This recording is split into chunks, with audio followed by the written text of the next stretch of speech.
Hello, everyone. Welcome to English Insights.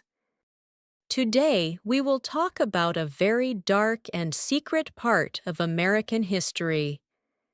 It is a story about a program called MK Ultra. This was a secret project by a government group, the CIA. The CIA's job is to protect America. But in the 1950s and 1960s, they did very bad things. This is a sad story about government secrets and a time when people were in danger. Besides giving you interesting information, this video also helps you improve your English listening skills naturally. We will look at this story in 6 parts. We will learn why the program existed, what they did to people, and how the truth came out. Part 1. The Origins of MK Ultra. The story of MK Ultra begins in the early years of the Cold War. After World War II, the United States and the Soviet Union became enemies. Both wanted more power and more control in the world. People lived in fear and mistrust. In the late 1940s and early 1950s, American leaders were afraid that the Soviets and the Chinese had found a way to control people's minds. During the Korean War, some American soldiers who were captured spoke against their own country. U.S. officials asked, had these men been brainwashed? Did the enemy know a secret way to change someone's thoughts? The CIA, America's secret spy agency, wanted answers. In 1953, under its director Allen Dulles, the CIA started a new program. The name was MK Ultra. The goal was shocking: to find methods to control or change the human mind. The CIA believed this could be a weapon in the Cold War. With such knowledge, they could protect U.S. soldiers, spy on enemies, and maybe even create perfect agents who would always follow orders. The CIA was ready to try almost anything. They planned to test drugs, hypnosis, strong electric shocks, and other experiments. One drug, called LSD, became very important. LSD makes people see things that are not real and feel strange emotions. The CIA thought it could be a tool to unlock the mind, or maybe to control it. From the beginning, MK Ultra was a secret. The CIA gave money through fake groups and front companies. Universities, hospitals, and research centers were paid to do studies. Some scientists thought they were doing normal research, but the real purpose was hidden. The start of MK Ultra shows a mix of fear, ambition, and secrecy. U.S. leaders were afraid of losing the Cold War. In their desperation, they decided even the human mind could become a battlefield. And so, in 1953, a program began that later became one of the most controversial projects in U.S. history. Part 2. Experiments and Methods. After MK Ultra began in 1953, the CIA started many strange and secret experiments. The main goal was to learn how to control or change the human mind. They wanted to know if they could make people tell secrets, follow orders, or even forget their past. One of the most important tools was LSD. LSD is a very strong drug that makes people see and hear things that are not real. It can change feelings and thoughts for many hours. At first, some doctors thought LSD could be useful for therapy, but the CIA saw something different. They asked, could this drug break a person's mind? Could it make someone confess information or act against their will? The CIA gave LSD to many people.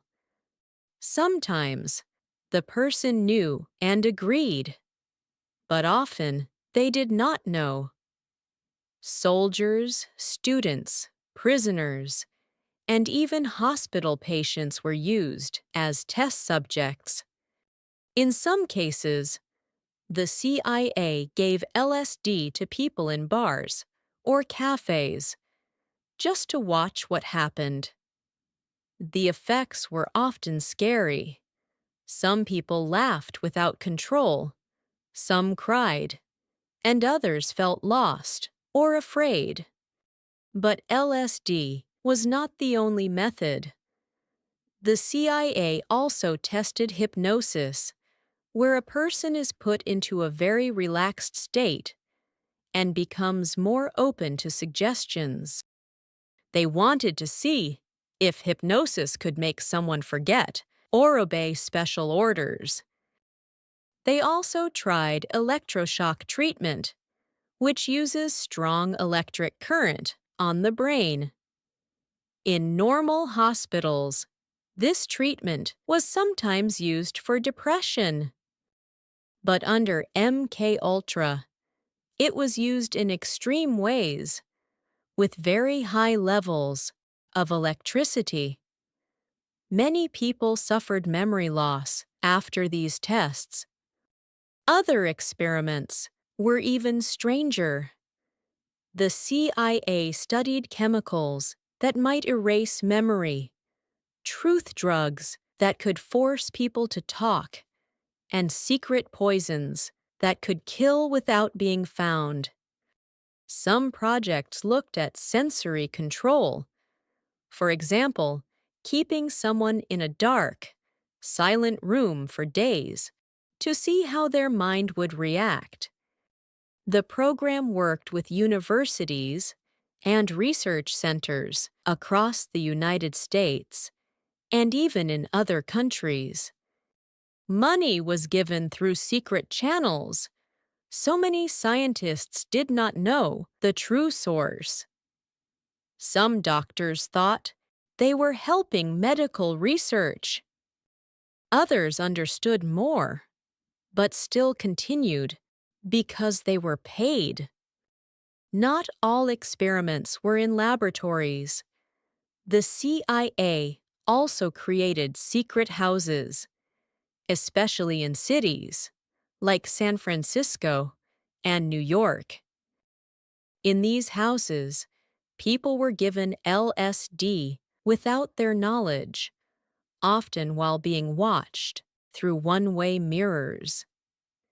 Agents recorded everything. These projects were called Operation Midnight Climax.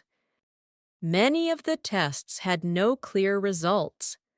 Some scientists said the experiments were chaotic and unscientific. Still, the CIA continued, hoping to discover one secret method that could give them control over the human mind. The experiments of MK Ultra were shocking, not only because of what was tested, but because so many people never agreed to take part. They were used without choice. For the CIA, the Cold War fear was so strong that almost anything seemed acceptable. Part 3: First Revelations and Public Shock. For many years, MK Ultra stayed completely secret. Most Americans had no idea that their government was testing drugs, hypnosis, and other strange methods on people. The files were hidden, and the people who worked on the program did not speak. But in the 1970s, the truth began to come out. At that time, the United States was facing a crisis of trust. The Vietnam War had divided the country, and the Watergate scandal had made many people doubt their leaders. Journalists and politicians started to look more closely at the CIA. In 1974, a reporter named Seymour Hersh wrote in the New York Times that the CIA had been doing illegal experiments on American citizens. The story shocked the public. People wanted answers. How could the government drug and use its own people without permission? Soon after, the U.S. Congress created a special group called the Church Committee to investigate CIA activities. During the hearings, more details of MK Ultra were revealed. Former officials explained how money was sent through fake groups, how universities were used, and how many experiments had been done in secret. One of the most famous cases was about Frank Olson, a scientist who had worked with the CIA. In 1953, Olson was secretly given LSD without knowing it. A few days later, he fell from a hotel window and died. At first, the government said it was suicide, but later, it was revealed that he had been part of an MK Ultra experiment. His family did not learn the full truth for more than 20 years. This case made people very angry and increased mistrust of the CIA. The public reaction was strong. Many Americans felt betrayed. They asked, how could a democracy, which speaks about freedom and human rights, run a program that ignored those rights so completely? The CIA admitted that mistakes were made, but said the program had ended in the 1960s. When the truth came out, the CIA destroyed most of the MK Ultra files. More than 150 projects were connected to the program, but only a small part of the documents survived. This made it very hard to know the full story. Still, enough evidence was found to prove that thousands of people had been used in experiments, often without their knowledge. The revelations of MK Ultra caused a deep shock in American society. They showed that, in the name of national security, the government had crossed moral and legal lines. For many people, it was a reminder that fear can make even free nations do dangerous things. The first revelations were only the beginning. More stories and testimonies would appear later, keeping MK Ultra alive as one of the most disturbing secrets of the Cold War. Part 4: Human Stories and Victims. Behind the secret files and official reports MK Ultra was not just about science or politics. It was about real people. Many ordinary men and women were pulled into the program without knowing. Their lives were changed and, in some cases, destroyed. Some of the test subjects were soldiers. Young men in the U.S. Army were given drugs like LSD to see if they would follow strange orders. Many of them had no idea what they were taking. Some became confused or frightened. Others had long-lasting problems with memory, sleep, or emotions. Other victims were found in hospitals and prisons. Because these people were weak or had little power, they were easy targets. Prisoners were promised lighter sentences if they joined tests. Hospital patients were told they were getting new treatments. In truth, many of them were used to study how drugs or hypnosis affected the brain. One of the most tragic stories was about Frank Olson, the scientist who died in 1953 after being secretly given LSD. His family lived for decades without knowing what really happened. Only years later did they learn the truth. Frank had been part of MK Ultra. His death showed how far the program was willing to go, even against its own people. Some victims left behind letters and diaries. In them, they described strange feelings and fear after the experiments. One soldier wrote that he could no longer trust his own mind. Another patient said she felt like her memories had been stolen. These words show the deep personal cost of the project. Even scientists who worked for MK Ultra sometimes felt guilty. Some admitted after the program ended that they had harmed people. A few said they were pressured by the CIA, while others believed they were helping their country in a time of danger. But for the victims, the reasons did not matter. The damage was real. The human side of MK Ultra also raised difficult questions. Were the victims heroes because their suffering gave the U.S. information during the Cold War, or were they simply innocent people used and thrown away?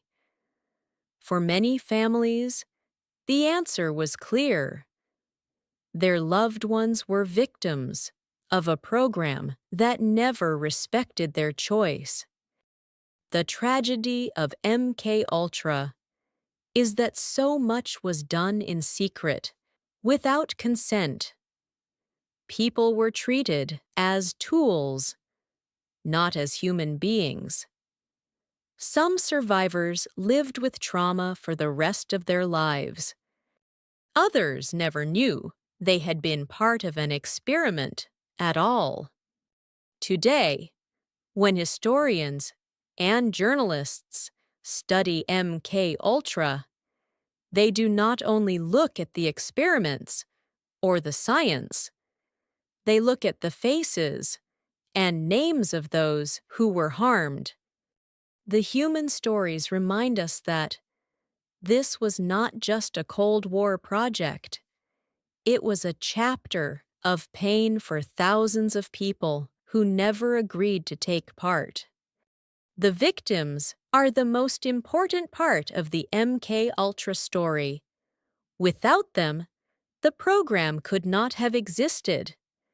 Their voices, in letters, in diaries, in family memories, continue to speak today, warning us about what happens when secrecy and power are given no limits.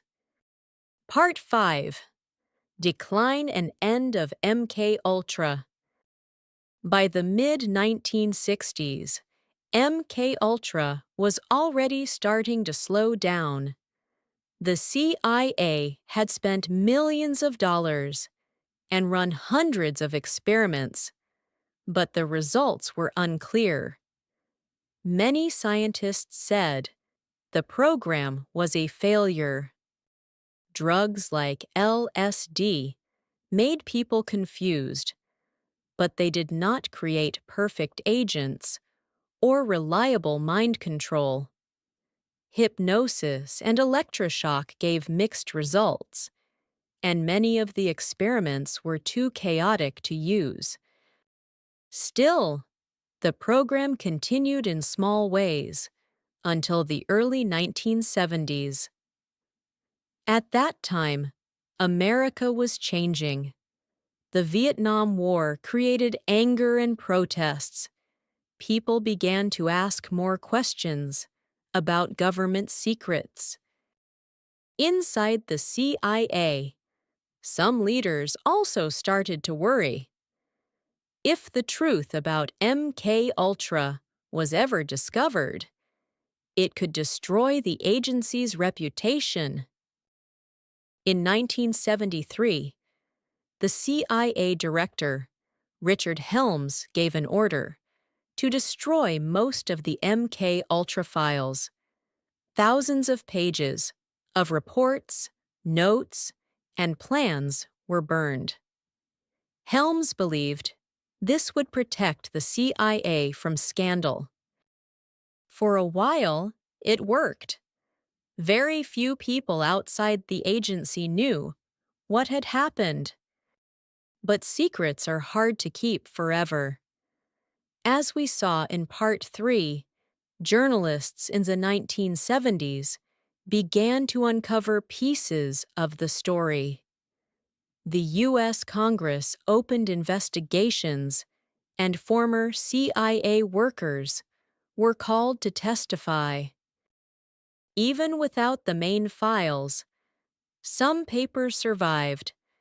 They showed that MK Ultra had included more than 150 different sub-projects. These projects covered drugs, brainwashing, torture, and other disturbing areas.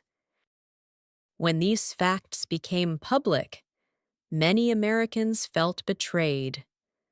They asked, how could our own government test dangerous drugs on soldiers, prisoners, and patients without their knowledge? The CIA answered that the program was part of the Cold War and that they feared the Soviets and Chinese were doing the same. But for many people, this excuse was not enough. The decline and end of MK Ultra left many questions without answers.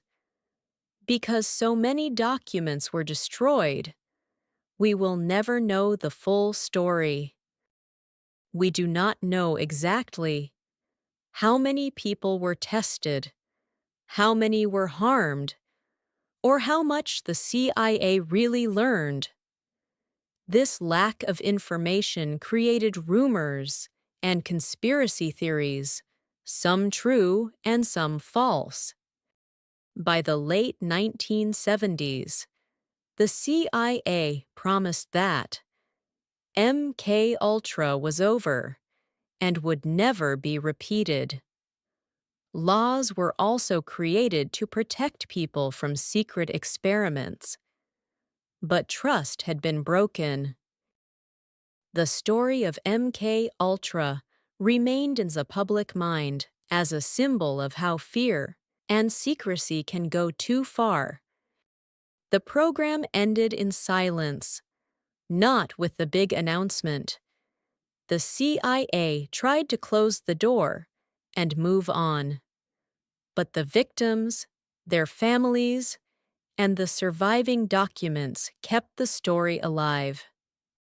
MK Ultra had ended, but its shadow remained.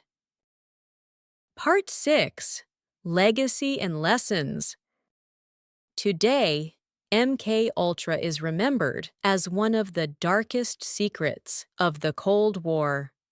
Even though the program ended in the 1970s, its story is still told in books, films, and documentaries. People remain fascinated and shocked by the idea that a government tried to control the human mind through secret experiments. One part of the legacy is the victims. Many families never received full answers. Some victims lived with trauma, memory loss, or mental health problems for the rest of their lives. Others never even knew they had been part of an experiment. For these people, MK Ultra was not history, it was a personal tragedy. Another part of the legacy is trust. When Americans learned what had happened, they began to question their government more deeply. If the CIA could test drugs on its own people without consent, what else could it do? This loss of trust still shapes how people view secret programs today. MK Ultra also left an impact on science and medicine. The experiments were often unscientific and cruel. They did not follow medical rules or respect human rights. Because of this, many researchers now use MK Ultra as an example of what not to do. Ethical guidelines for research became stronger after the scandal. Today, scientists must get clear permission from test subjects, and they must protect their safety. The story of MK Ultra also feeds many conspiracy theories. Some people believe the CIA continued mind control projects in secret. Others think famous events, crimes, or even cultural movements were linked to hidden experiments. While many of these theories lack proof, the destruction of files by the CIA left enough mystery to keep questions alive. But perhaps the biggest lesson of MK Ultra is about fear and power. The United States created the program because it was afraid of losing the Cold War. In that fear, leaders decided that almost anything was acceptable, even breaking laws, even hurting innocent people. This shows how fear can push a democracy into dangerous actions. Today, when people discuss national security and human rights, MK Ultra is often mentioned. It is a warning that secrecy must have limits. Protecting a nation is important, but so is protecting the rights and dignity of its citizens. In the end, MK Ultra did not give the CIA the power to control minds. It did not create super spies or erase memories perfectly. Instead, it left behind pain, mistrust, and unanswered questions. The legacy of MK Ultra is a reminder that science without ethics can become dangerous, and that governments must be watched closely, even in times of fear. Its story continues to warn us. If we forget the lessons of the past, we may repeat them in the future.